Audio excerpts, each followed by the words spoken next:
Well, g'day curd nerds. Today we're making Colby.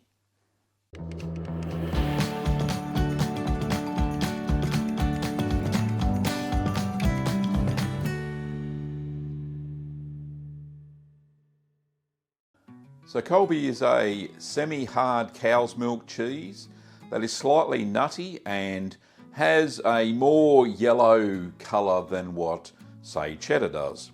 That's due to the addition of annatto. Yeah, it was invented in 1885 by Joseph F. Steinward, and the name stems from the small town that was founded 3 years after, which was named Colby. Now this is in Wisconsin in the United States of America, so it's known as the first true American cheese that was actually developed within the United States. Anyway, it's a lovely tasting cheese. It's from the family of washed curd cheeses, and you'll see me wash the curds during the cheese making process. Anyway, let me show you how I made Colby. So the milk that I'm using today is from Inglenook Dairy. I'm using their unhomogenized milk. It's a full cream milk with about 3.8% fat.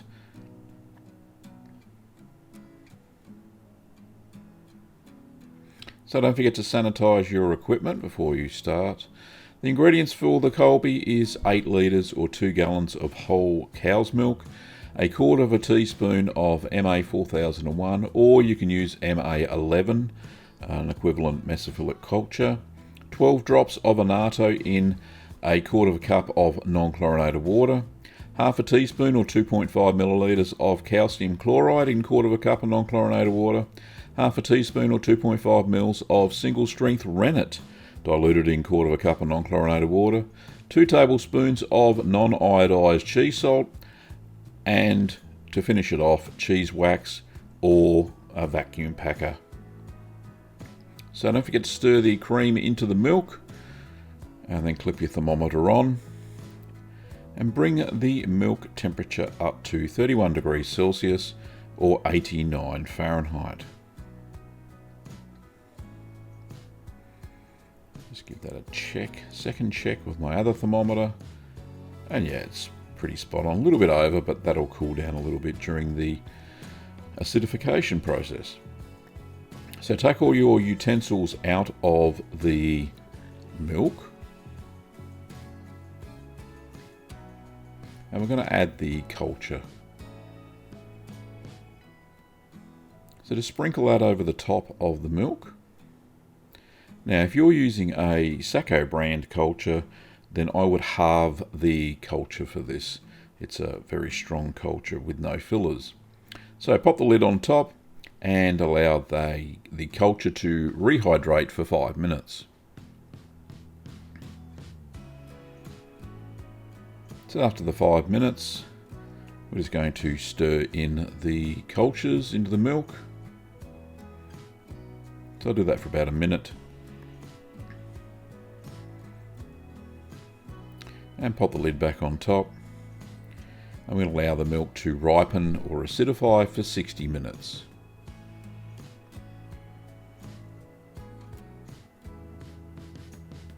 So 60 minutes later, I'll just give that a quick stir again. Well, the cream has floated to the top. And just check the temperature once more.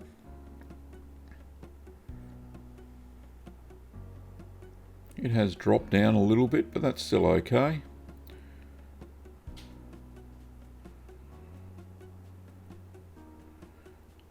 So we're going to add in the calcium chloride now. This helps set a better curd set when you've used pasteurized milk, which this is. So give that a good stir through.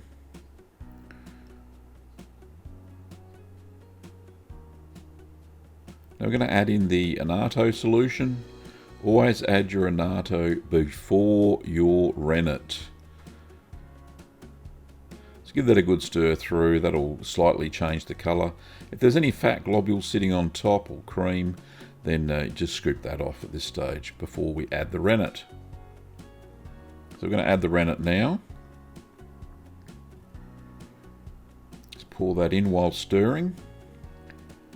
And at this stage, start a stopwatch because I'm using the flocculation method to determine when to cut the curd. But give the milk a good stir for no more than 1 minute. So get a little plastic lid that has been sanitized, and I'm going to float that on top of the milk so I can give it a spin.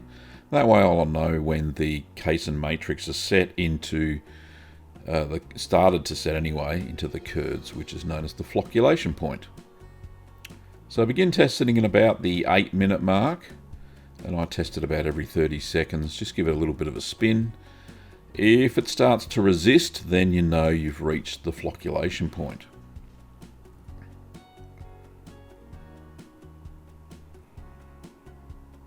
So here it is at the 10-minute mark, still spinning quite freely.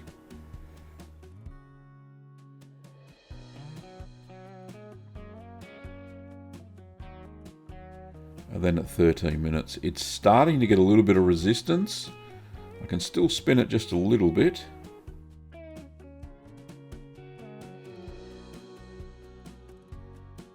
And I checked it a little while later, and yeah, it won't move now without me actually twisting it properly.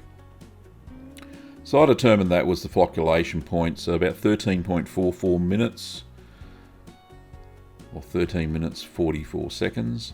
So I'm using for this cheese a flocculation multiplier of 3.5. So we take the time in decimal, so it's 13.75 minutes, times by 3.5, and that gives us a total curd set time of 48 minutes, 48.1 minutes.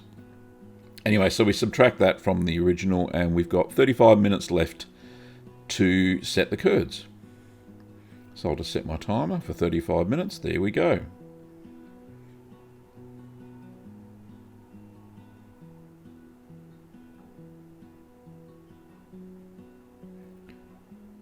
So after that time has elapsed, we're going to check it for a clean break. Just using the knife test. Yep, looks really good. So that has set well.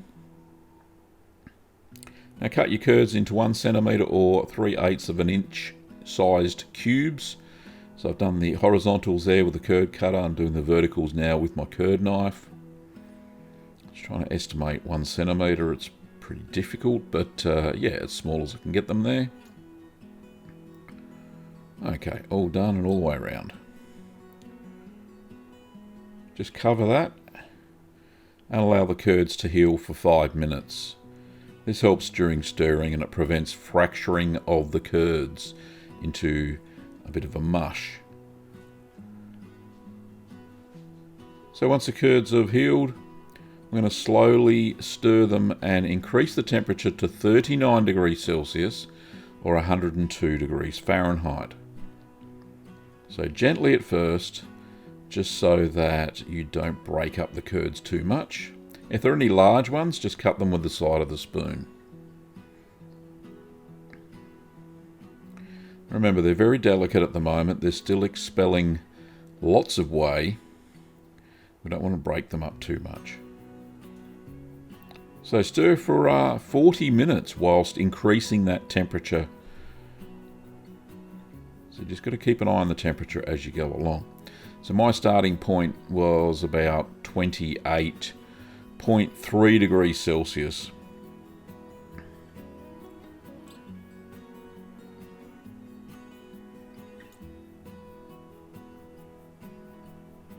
So I'm turning the heat on there and just increasing it. So we're up to 38.6, which is close enough to 39.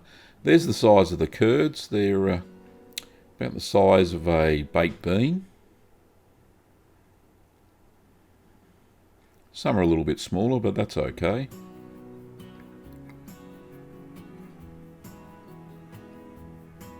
So once you reach the target temperature, we're going to continue to stir for another 30 minutes.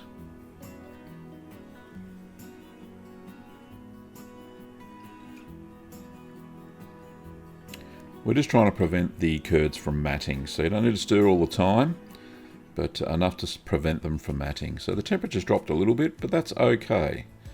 It's not going to hurt the cheese very much. So we finished stirring, thank goodness.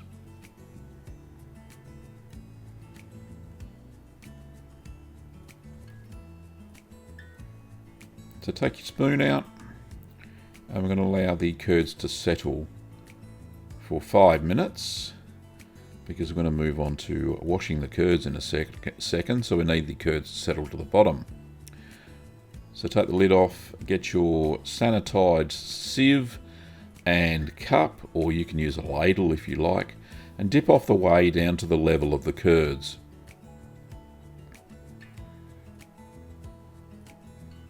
So down to the level where you can just see it. Now I did use this whey, that's why I'm putting it through a butter muslin for making bland, and you can see that video in the information card. Okay, there's the curds. We're going to replace the whey, but before we do that, we're just going to give it a quick stir. This will prevent matting when we add the water in a second. So give it a little bit of a stir, stops the matting from happening. Of them all sticking together, they're very sticky. So add 6 cups or 1.5 litres of water at about 16 degrees Celsius or 40 degrees Fahrenheit to replace the whey. So we're not fully replacing the whey, it's just a really quick and dirty wash of the curds to slow down acidification and make the cheese a little bit more sweeter.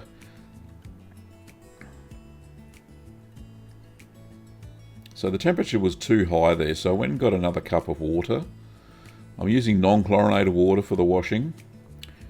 And the new temperature should be between 27 and 30 degrees Celsius or 80 to 85 Fahrenheit.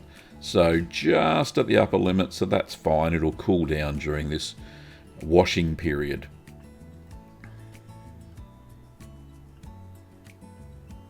So we don't wash for very long. We just do that for 15 minutes. Like I said, it lowers the overall acidity of the final cheese. So still within the temperature range after all that stirring. And it's looking good. All the curds are about the same size now.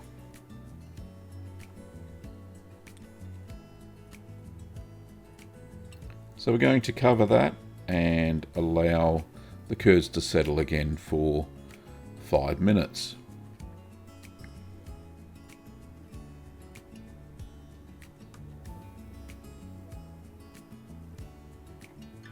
So transfer the curds into a cheesecloth lined colander.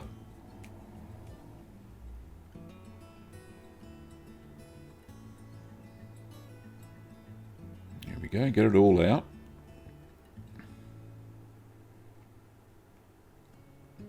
And we're going to cover that and allow it to drain for 20 minutes. So 20 minutes later, we're going to transfer the curds into your original pot.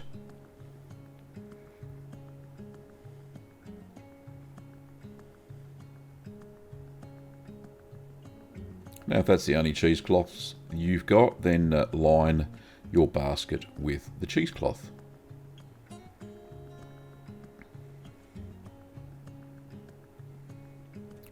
So we're going to mill the curds now into thumbnail size pieces. Just break up the curd slab. This helps during the next stage of salting. So once they're all broken up, we're going to salt the curds. So I'm using non-iodized salt. It's actually not what's in the container. The container says table salt, but it's not table salt. It's actually fine cheese salt. So mix the salt into the curds. Just mix that thoroughly through.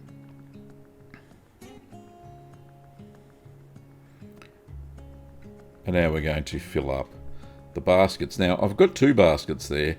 I was trying to do an experiment. I'd had some followers printed for 3D printed for these new baskets that I'm using, and yeah, I wanted to try 2 different followers, but it didn't work. If you have a look a little bit later on, you'll see that they're a bit too flat. Anyway, top of the follower and press the cheese and apply 10 kilograms or 22 pounds of pressure for 30 minutes.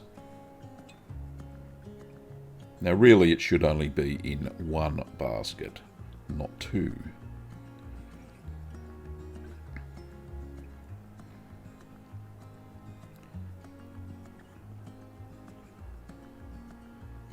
So I noticed that they were too small, so basically I combined the curds from one into the other. Just put them on top and then press the cheese. Put the cloth on top, put the follower on top that I preferred, and pressed it again.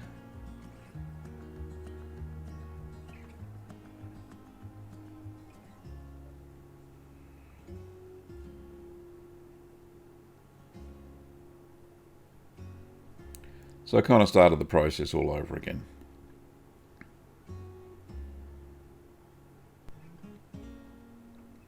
So remove the cheese from the basket.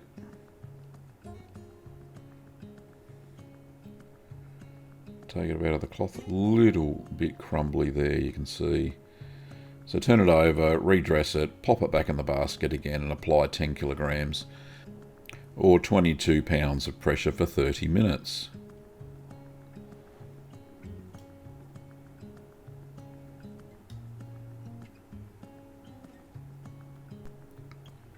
So 30 minutes later, just going to remove the cheese from the basket again.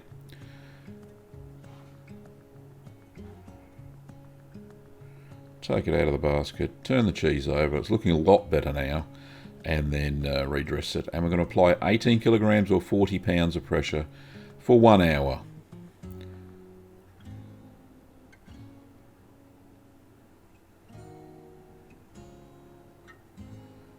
So remove the cheese from the basket once again.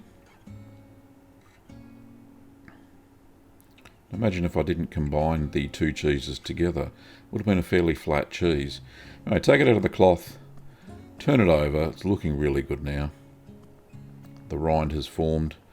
Pop it back in the basket. I'm going to apply 22.5 kilograms or 50 pounds of pressure for 12 hours or overnight. Make sure it's all centered so you don't get a wonky looking cheese. Yep, it's looking good. So remove the cheese from the basket again for the final time. You notice the bland in the background that I made from the whey from this cheese. Just pop your cheese on a clean drying mat. It looks beautiful. So there we have it. That was how you make Colby. I've just got it out of the press. It's air drying at the moment, so I'm going to air dry that for 2 days, and then I'm going to vacuum pack it and mature it for 10 weeks. So fairly quick cheese, really. So don't forget to turn it during air drying. There's the cheese after 2 days. Final weight in at 888 grams or 1.96 pounds, which is a great yield for 8 litres of milk. Now you can wax it if you want to. I've chosen to vacuum pack it, just a little bit easier. These days I double seal the bag. It stops the seal from breaking. So just vacuum it up. It'll automatically seal once, then just seal it again. Do that both ends. So don't forget to write on your cheese when you made it, when it's ready in 10 weeks time. So ripen it at 13 degrees Celsius or 55 Fahrenheit for 10 weeks, and then it's ready to eat. Anyway, back to Gav. It's on the mild side. It tends to go bitter if you age it for a long time. So yeah, so eat them fresh. Nice fresh Colby. You can see the colour's not really orange. I have seen some versions in the US that are a lot darker than this in colour with a lot more annatto, but I chose not to. I put like 12 drops in, so I thought that was enough. And I think that it has coloured quite well. So if you like this cheese video, then check out some others that I've got on the channel. And don't forget that if you want to support the channel, you can do that via YouTube memberships or Patreon. So I recommend the hard cheese kit to make this cheese. Fairly simple, all the equipment and ingredients are there. Well, thanks for watching, Curd Nerds, and I'll see you next time.